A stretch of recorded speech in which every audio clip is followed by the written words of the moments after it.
Abra a tua Bíblia, você que tem um exemplar da Bíblia Sagrada aí com você, quer seja por aplicativo, ou quer seja físico, né? Uma cópia física aí com você. Abra comigo em Mateus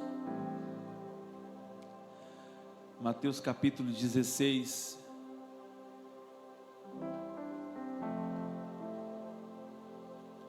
Mateus capítulo 16.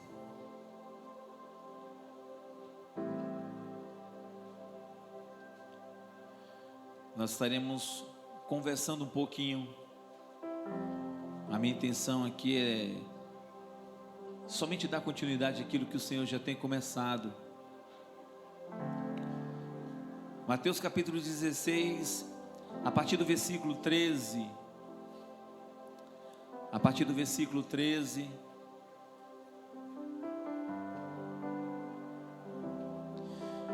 Diz assim a palavra do Senhor: E chegando Jesus às partes de Cesareia de Filipe, interrogou os seus discípulos, dizendo: Quem dizem os homens ser o Filho do Homem? E eles disseram: uns João Batista, outros Elias, e outros Jeremias, ou um dos profetas. Disse-lhes ele: E vós, quem dizeis que eu sou? E Simão Pedro respondendo disse: Tu és o Cristo, o Filho do Deus vivo.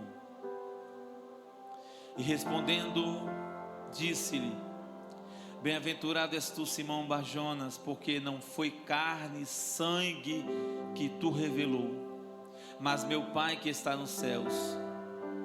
Pois também eu te digo que tu és Pedro, e sobre esta pedra edificarei a minha igreja, e as portas do inferno não prevalecerão contra ela. E eu te darei as chaves do reino dos céus, e tudo o que ligares na terra será ligado nos céus, e tudo o que desligares na terra será desligado nos céus. Então mandou aos seus discípulos que a ninguém dissesse que ele era o Cristo. Somente até esse versículo 20 por enquanto. Do versículo 13 ao versículo 20, no capítulo 16 de Mateus. Quando eu soube que eu teria o privilégio de estar ministrando aos corações, eu tinha conversado com Deus, falado com o Senhor, pedido ao Senhor que não fosse algo fora do tema que está sendo tão bem explanado nesse ano 2025. Deus levantou a vida do nosso pastor, pastor Rivanildo, e deu a ele uma visão. Essa visão ele trouxe ao púlpito, levou à nave da igreja, e nós estamos fazendo um excelente, bom uso dessa inspiração. O tema de 2025 qual que é? Eis-me aqui. De repente você ainda não tinha ouvido esse tema, o tema é eis-me aqui. Qual que é o tema? Amém, glória a Deus. E nós temos visto, baseado no texto de Isaías 6, não vou falar sobre ele, mas só para trazer a referência, aquilo que Rafael na ministração aqui, ele vai falar com tanta ousadia, que quando o homem ele tem a visão de Deus, quando o homem vê a glória do Senhor, ele não consegue se contentar em pé, ele não consegue ficar da mesma maneira. Há alguma coisa diferente que acontece com ele. Não somente Isaías, nós vemos Jeremias, acontecer isso com Jeremias. Nós vemos até o profeta Jonas. um homem que já servia ao Senhor, quando ele tem um encontro muito especial com Deus, vendo a ação de Deus, a ação de misericórdia, a ação de amor do Senhor, ele também é mudado. Ele torna-se uma nova criatura, uma nova pessoa.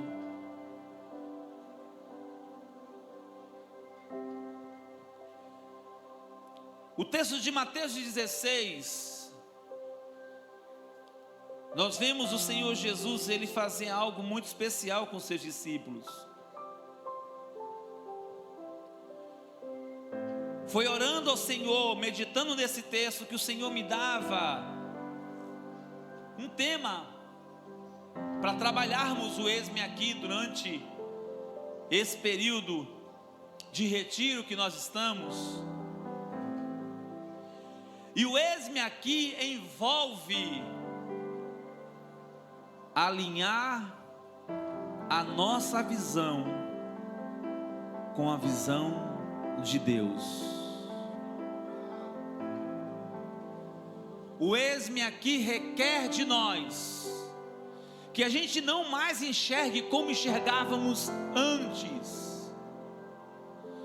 Eu sei que cada pessoa aqui tem uma perspectiva, cada um de vocês tem uma forma de enxergar a vida, devido às suas experiências, devido ao que você tem passado na sua particularidade. Mas o que nós estamos falando aqui é de um patamar totalmente diferente. Nós estamos saindo da naturalidade e nós estamos entrando na espiritualidade. Nós estamos caminhando em uma atmosfera que compete somente ao Senhor nosso Deus, e é a área exclusiva do Senhor nosso Deus. E é por esse motivo que nessa manhã, é por esse motivo que nesse dia, o Senhor nos ajudará a ter uma visão alinhada com a visão dEle. Amém? Amém?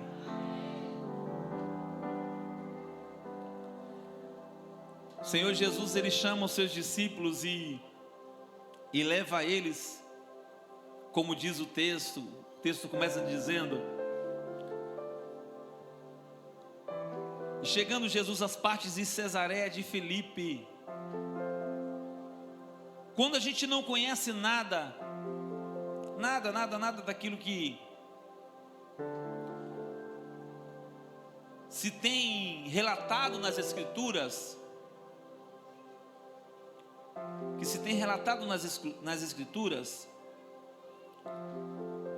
nós não percebemos a gravidade desse texto. O Senhor leva os seus discípulos, ou está passando por um lugar e para com os seus discípulos, em um lugar que é chamado de Cesareia de Filipe. Antes, esse lugar é um lugar chamado Paneia. E o que era Paneia, pastor Sabino? Que lugar era esse? Do que está se falando? Por que motivo Jesus ele levou os seus discípulos a este lugar? Cesareia de Filipe, antes de ser chamado de Cesareia de Filipe, porque foi uma homenagem a um tetrarca romano, era chamado de Paneia. E Paneia era um local onde se adorava a diversos ídolos e deuses. Era um lugar onde juntava-se, lembra do Areópago lá de Atos? Onde Paulo discursa e tem os altares montados para todo tipo de divindade que o homem cria. E tinha um altar vazio lá que não tinha nome, mas estava escrito ao Deus desconhecido. Pois bem, Paneia era uma representação grega desse mesmo lugar que tinha no Areópago. E ali era um lugar tão tenebroso, porque ali aconteciam sacrifícios, não somente matavam animais, mas também havia sacrifício humano naquele lugar, para algumas divindades. O judeu, ele não ousava passar nem perto dali. Era um horror estar ali, era um horror passar por aquele lugar.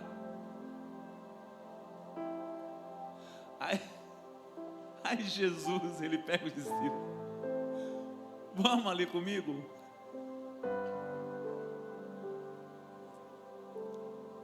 Leva os seus discípulos a Cesareia. O texto não vai dar ênfase a isso, não vai falar sobre isso, mas é normal acreditar ou pensar que os seus discípulos, eles olham assim uns para os outros. É uma conjectura, um pensamento nosso. Era o que possivelmente nós faríamos. O que é que ele está fazendo dessa vez? Já sei o que Jesus vai fazer.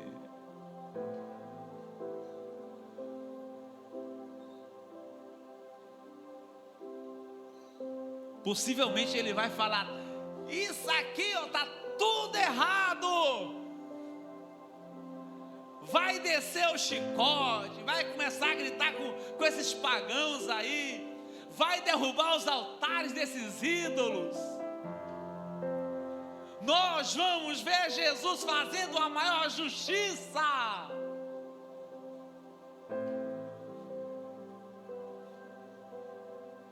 Alguns dos seus discípulos, que eram mais cautelosos,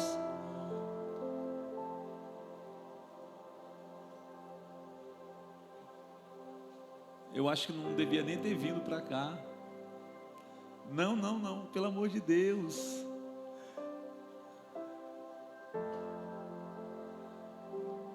Aí o Senhor chama eles para aquele lugar. Eles ali rodeados de estátuas, de altares, de toda a imundícia humana.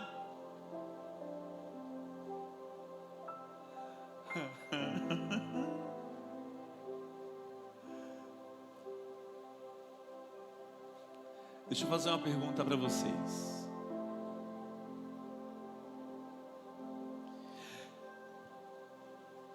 Quem dizem os homens que eu sou? É claro que é fácil a gente pensar que Jesus estava se referindo à sociedade judaica. É claro que nós podemos pensar que Jesus ele estava fazendo aquela enquete. É como se de repente nós que estamos há pouco mais de 7 meses junto com vocês, e de repente eu perguntasse para os meus filhos aí o que é que os irmãos estão falando sobre nós. Será que eles já estão nos conhecendo? É fácil e é muito óbvio pensar nessa possibilidade. Mas dado visto o contexto da história, que Jesus ele vai para o lugar onde estava mais contaminado. Jesus leva os seus discípulos aonde possivelmente não tinha mais nenhum judeu ali no meio.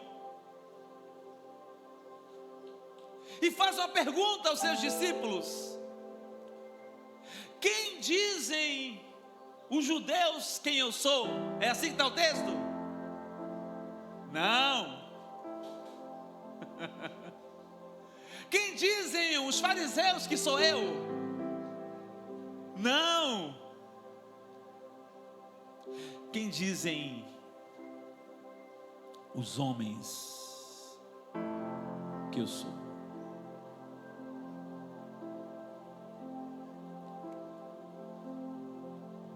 Possivelmente pelo enredo da história, Os discípulos olham aquela pergunta e faz essa comparação.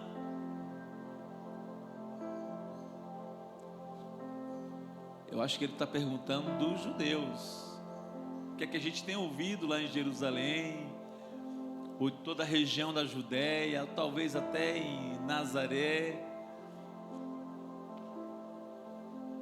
Senhor, tem muita gente falando que o Senhor é um profeta que veio. O Senhor é Elias. Que o Senhor é um homem iluminado.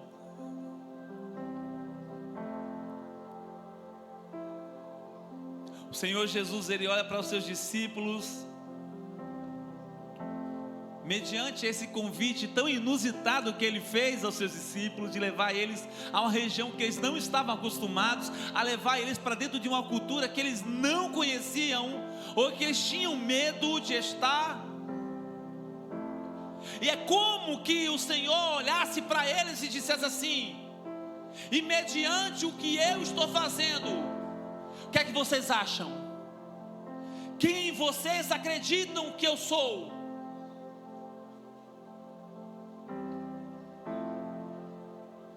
Foi bom, o Espírito Santo foi genial nesse momento. Não foi Pedro, foi o Espírito Santo. Eu imagino, estou hoje com a minha imaginação lá nas nuvens, então eu posso falar com toda alegria. Eu imagino o Senhor Deus dos céus olhando assim. Na hora da pergunta, ele fala: Espírito Santo, corre lá, responde primeiro.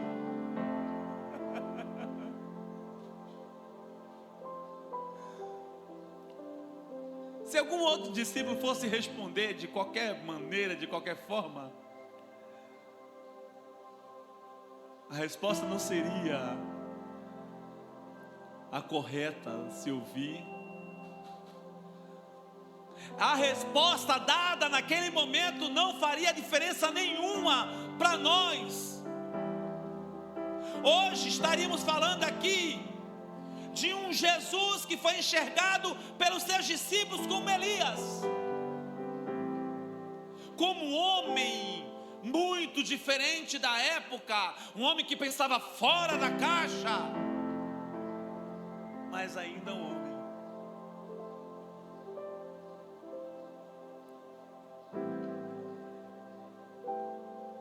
Pedro, direcionado pelo Espírito Santo do Senhor,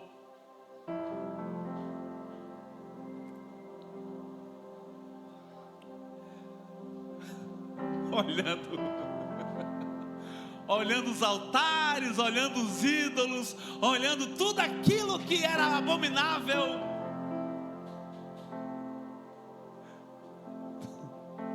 Tu és o Cristo, Tu és a salvação, o Filho do Deus, o Filho do Deus vivo, o Filho do Deus vivo. Se houvesse complemento de Pedro naquele momento ali, ainda inspirado pelo Espírito Santo do Senhor, ele poderia até dizer assim: eu estou vendo aqui altares, eu estou vendo aqui divindades, eu estou vendo aqui deuses adorados, eu estou vendo esculturas, eu estou vendo sacrifício, eu estou vendo todo tipo de coisa, mas nada se compara à tua santidade, nada se compara ao teu poder. Tu és o Cristo, Filho do Deus vivo. Tu és o Cristo, Filho do Deus vivo.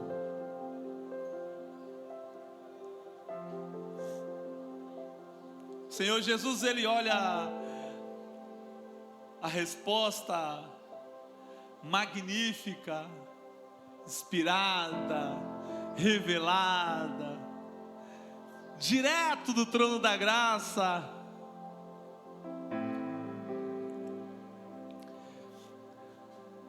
Deixa eu contar uma coisa. Ei, vem cá, pessoal. Vem cá, que aconteceu uma coisa aqui fora do comum. Aconteceu algo sobrenatural aqui. Eu sei que vocês não viram relâmpago, vocês não viram fogo, vocês não viram vento, vocês não viram asa de anjo, vocês não viram nada disso, mas aconteceu algo sobrenatural aqui.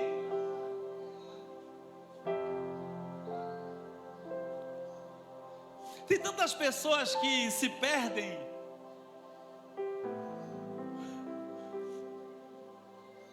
por não crer. Por não crer nessa palavra. Tem tantas pessoas que esqueceram que isso aqui é a palavra inspirada de Deus aos nossos corações. Que isso aqui já não é mais suficiente, que dá para fazer diferente, que eu quero mais, eu quero que o céu fique roxo, eu quero que o chão se abra, eu quero que aconteça alguma coisa, porque eu preciso ver uma confirmação, e nós já temos a confirmação aqui na palavra.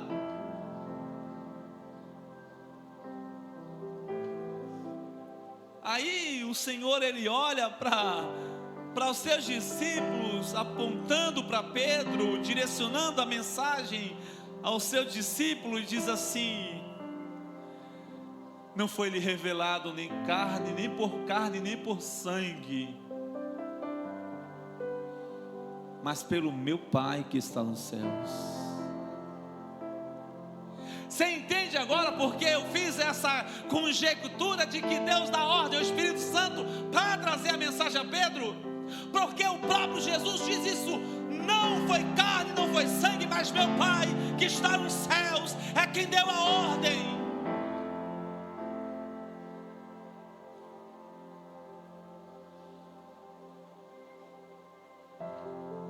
Aí o Senhor olha aquela situação e vai continuar dizendo,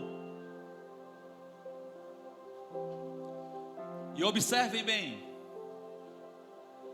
Agora eu vou contar para vocês o segredo do sucesso.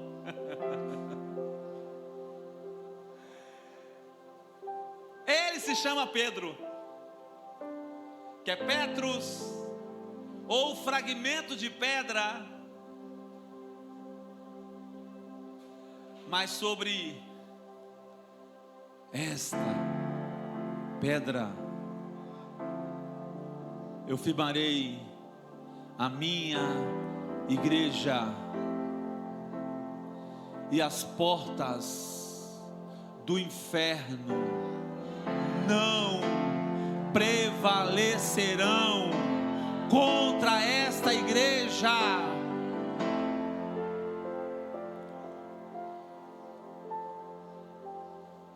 Novamente a gente precisa conhecer para poder entender essa fala. Nós que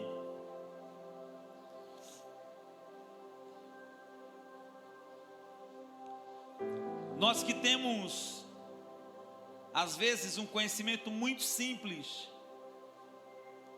e muitas vezes conhecimento nenhum do contexto bíblico, a gente olha esse versículo aqui e pensa: maravilha, maravilha, e as portas do inferno não prevalecerão contra a igreja de Cristo. É isso aí. Eu imagino a pessoa sem estudar um pouquinho, sem se aprofundar um pouquinho, sem buscar um pouquinho mais de Deus. Eu imagino que o inferno, como todo estabelecimento, tem portas. Como todo estabelecimento, uma casa tem portas, um comércio tem portas, o inferno tem portas, o céu tem portas. E as portas é um inimigo da igreja. Não tem nem conexão isso, mas sei lá, de alguma forma a gente se acostumou a pensar assim. As portas do inferno tentam acabar com a igreja. Não sei como é isso, mas ao meu ver, o meu entender raso é assim. Quando a gente estuda um pouquinho, gasta um pouquinho mais de tempo da nossa vida social para conhecer um pouquinho mais do Deus a quem nós servimos, gastamos mais um pouquinho de tempo em oração, mais um pouquinho de tempo na leitura, mais um pouquinho de tempo no estudo, na pesquisa. Fazer somente um adendo, vou voltar para isso. Teve um certo comediante ano passado que no seu show viralizou isso na minha FAI e chegou para mim. Ele falou mal dos evangélicos, dos crentes, porque ele falou assim: tem muito crente que não lê a Bíblia, que não estuda a Bíblia. Imagina aí na fala dele: você diz que serve a um Deus soberano, que a sua fé é verdadeira, que você tem um único Deus com você, que você vai morar nos céus, mas você é o que menos conhece da sua própria fé, porque você não lê a Bíblia, você não estuda, não vai atrás. E realmente nós, evangélicos, nós temos dificuldade de querer conhecer mais de Deus. A gente gasta muito do nosso tempo para a nossa vida social e esquecemos de que a gente foi comprado por um bom preço, que a gente pertence a esse universo. Era para haver maior dedicação nossa. É uma realidade. Porque quando eu não conheço, a minha tendência da minha fé ser mais frágil, mais fragilizada é muito grande. E qualquer vento de qualquer outra doutrina pode me afastar da presença de Deus. Existe uma multidão de pessoas hoje entrando pelas portas da igreja. E em muitos lugares existe uma multidão de pessoas saindo das igrejas, porque não tem estrutura, porque não deu atenção, porque não lhe foi ensinado. Isso é um convite para a escola bíblica, tá? Você não perder a escola bíblica. Eu ouvi um amém? Amém. São todos alunos. Depois vamos passar a lista aí. Quero ver vocês sábado que vem, viu? Mas quando a gente conhece um pouquinho, voltando agora para o nosso contexto, quando a gente conhece um pouquinho mais, nesse lugar que eu acabei de falar, da Paneia, ou esse lugar que era chamado de Pan, a um deus Pan, que era um lugar que se idolatrava vários ídolos, tinha uma gruta, e essa gruta era onde era sacrificado humanos. Era uma coisa tão horrível, tão fedorenta, porque o sangue humano é algo que fede demais. Os restos mortais. Não sei se você já teve a infelicidade de ir no IML por alguma circunstância e ver algum tratamento de cadáver. É uma coisa terrível. E hoje, com toda a tecnologia que nós temos de asepsia, de limpeza, de higiene, de etc., naquela época não tinha nada disso. Tinha suas formas de tratarem, mas era diferente. Era um lugar tão horrendo que tinha-se um contexto e acreditava-se, havia um mito de que naquela gruta ali, entrando nela, você saía no submundo ou no mundo das trevas. A entrada daquela gruta ficavam à porta dos infernos.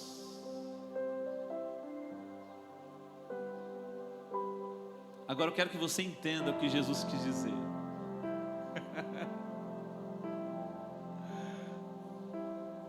Pedro, o que foi te revelado não foi carne, nem por sangue, mas por meu Pai que está nos céus. Pessoal, esse aqui é Pedro, filho de um homem chamado Jonas.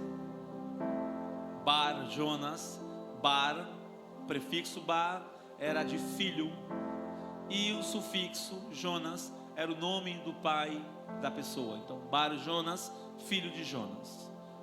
Esse aqui é Pedro, filho de Jonas. Todos vocês conhecem? Conhecem?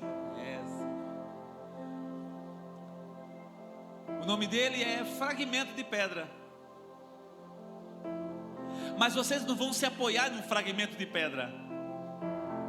Vocês vão se apoiar na verdadeira pedra, a pedra de esquina, a pedra fundamental, a pedra que está sendo alicerçada hoje, para que essa igreja seja uma igreja vencedora.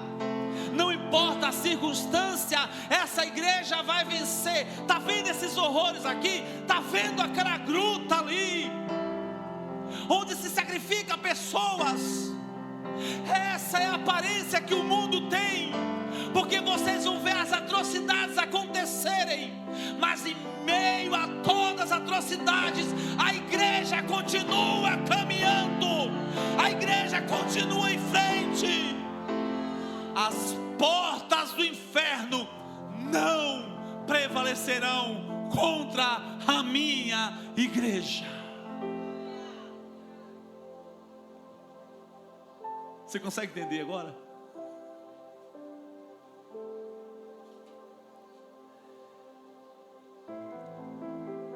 Alinhar a nossa visão com a visão de Deus é o que nos faz dizer hoje: eis-me aqui, Senhor. Olhar as circunstâncias do jeito que Cristo olhou,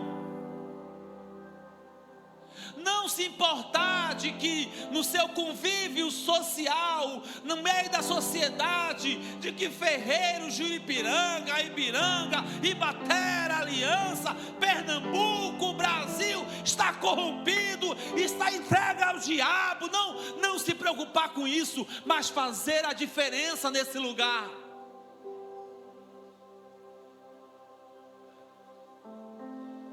Nós nos retiramos da cidade para buscar a Deus.